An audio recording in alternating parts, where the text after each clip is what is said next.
لەگەڵ میوانەکەم قسە دەکەم بەڕێز ئاریان سەلاحەدین بریکاری وەزارەتی ڕۆشنبیری و لاوانی حکوومەتی هەرێمکە لەگەڵمە زۆر بەخێر بێ کاک ئاریان.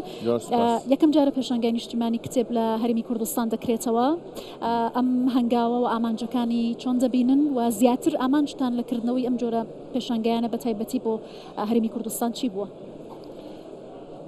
زۆر سپاس ڕۆژتان باش ماندوو نەبن ئەوڕۆ لێرە ماندوو بوون هەمووتان بەو پیشانگایەوە.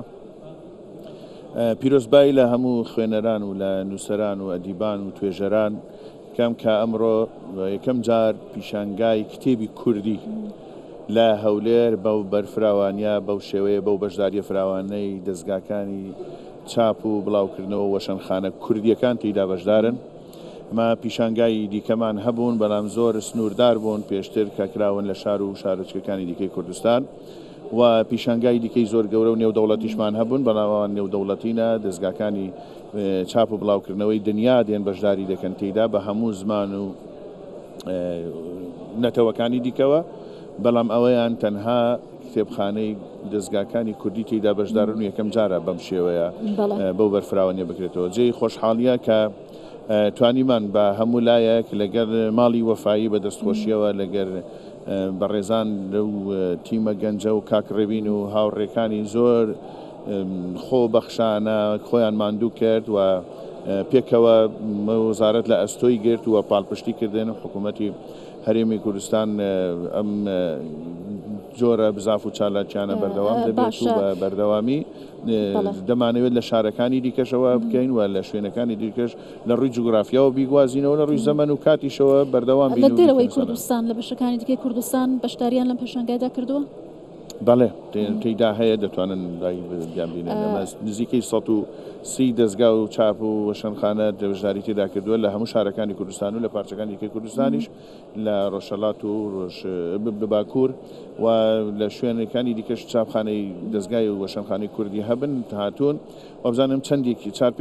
نەگەیشتونەوەی کە هەیە زیاتر لە 123-22 لێرەن ئێستا. باشە، وەکو وەزارەتی ڕۆشنبیری چۆن چاودێری ئەو کتێبانەوە ناوەڕۆکی و کتێبانە کراوە کە لێرە هەیە ئایش سانسۆڕێکەیە بۆ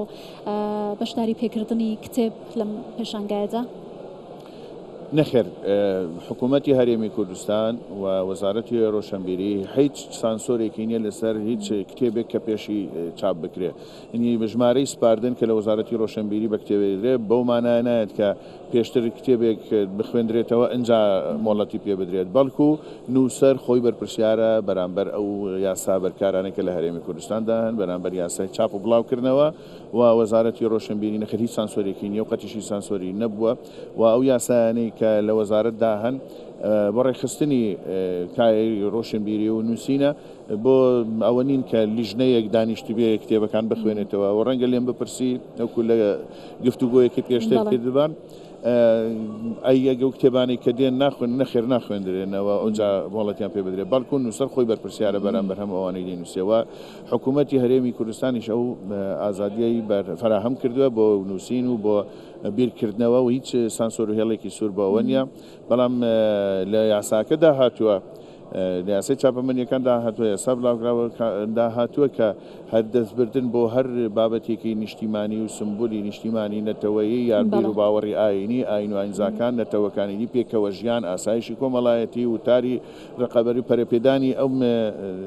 بیری دەمارگیری ئەمانە هەمووی بەرپرسیارەتیان وەستێ هەر کتێبێک کردناوە ڕۆچێک لەسەر ئەم بەملایەنە بڕوات بەدڵنیایی بەرامبەر یاسا لی دەپێچێتەوە. زۆر باشە کاک ئاریان. بە تایبەتیش کە ئەمە لەم کابینەیە لە کابینەی نوێمی حکوومەتی هەرێمی کوردستان و لە سەرەتای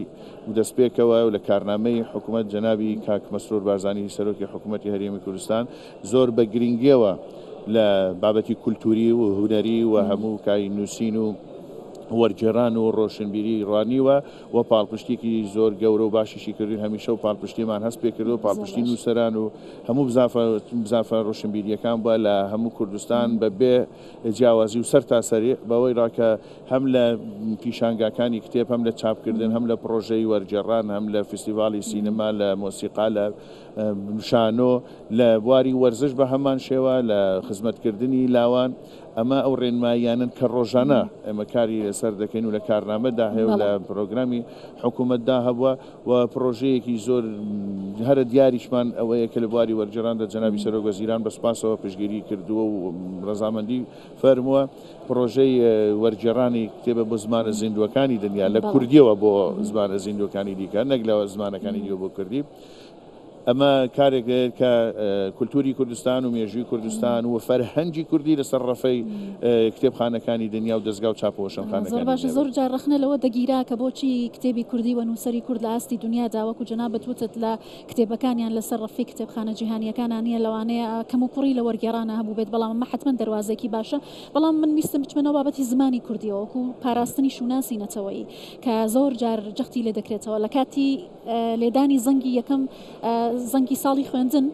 جەنابی سەرۆک وەزیران ئاماژەی بۆ کرد وڵاتەکەتانتان خۆش بوێ زمانەکەتانتان خۆش بوێ وەکو وەزارەتی ڕۆشنبیری و لاوان چەند ماهەنگێکتان لەگەڵ وەزارەتی پەروەردە هەیە بۆ ناوەڕۆکی کتێب بۆ ئەو بابەتانەی کەنەوەی تازە فێری پاراستنی شوناسی کوردی بێت و لە ڕێگەیان پێشانگەیانەشەوە کەمە بڵین پردێکی پەیوەندی زۆر باشە. جەنابی سەرۆکی حکوومەتی هەرێم کاک مەسرور بارزانی لە هەموو وتارەکانی و لە هەموو دیدار و هەموو کۆبوونەوەکان و ئاراستەی کردوین و ڕێنمایی کردوین و ئەمری پێگرین کە دەست بە زمانی کوردیەوە بگیرێ و ڕێز لە زمانی دایک بۆ نەتەوەکانی دیکەش بگیرێ و بە پێ و یاسایانەی کە هێو ساڵانەش لە 21 شوبات و لە ڕۆژی زمانی دایک هەمیشە پەیامی هەبوون و ڕێنمایی و بڕیاری هەبوون بۆ خزمەتکردنی و هێشتنەوەی زمانی کوردی و زمانەکانی دیکەش بەڵام بۆ پەرەپێدان بە زمانی کوردی و پاراستنی زۆر هەنگاو گیراونەتە بەر بەڵێ هەماهەنگیمان هەیە لەگەر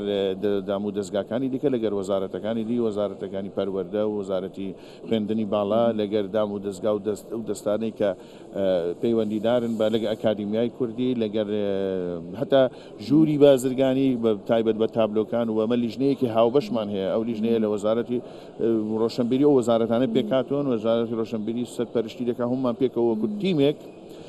بە پێ و یاسایانەی کە هەیە و پێ و هەنگاوانەی کە پاراستنی شوناس و زمانی کوردیە هەنگاوی زۆر باشوانە لەناوە و هەنگاوی زۆر باشمان بڕیوە و پرۆژەیەکیشمان بەدەستەوە ڕنگدانەوەی هەبووە بە تایبەتیمە بە دوو ئاست ئیشمان کردووە ئاستیەکانەوەی کە ڕۆژانە ئێمە هەمومان دەیبینین لە دیمەن و تابلۆ و شوێن و دەستگاکان و قونسولیەکان و کۆمپانیا و جاری دیکەش ئەمە هەر ئەو بابەتەمان هەر دەکە جەنابەت ڕەنگە ئیشارەت پێدابی لەسەر زمانی کوردی ئەمە ئێستا ڕنگدانەوەکەی باشترە لە چەند مانگ پێش ئێستا چەند مانگ پێش ئێستا باشتر بوو لە چاو پارساڵ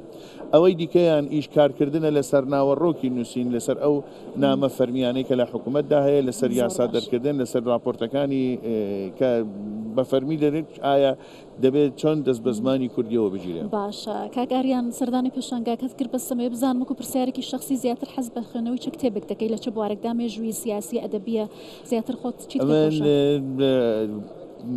پسپۆریەکەی خۆم خۆشێت کە لە بواری کۆمەڵناسیدا خوێندومە و ماستەرم بەدەستێناوە سپاس بۆ مامۆستاکانم فێریەوەیان کردوم بە دوواداچوونم هەبێ و لەو توێژی فێری بەشێک لە توێژینەوە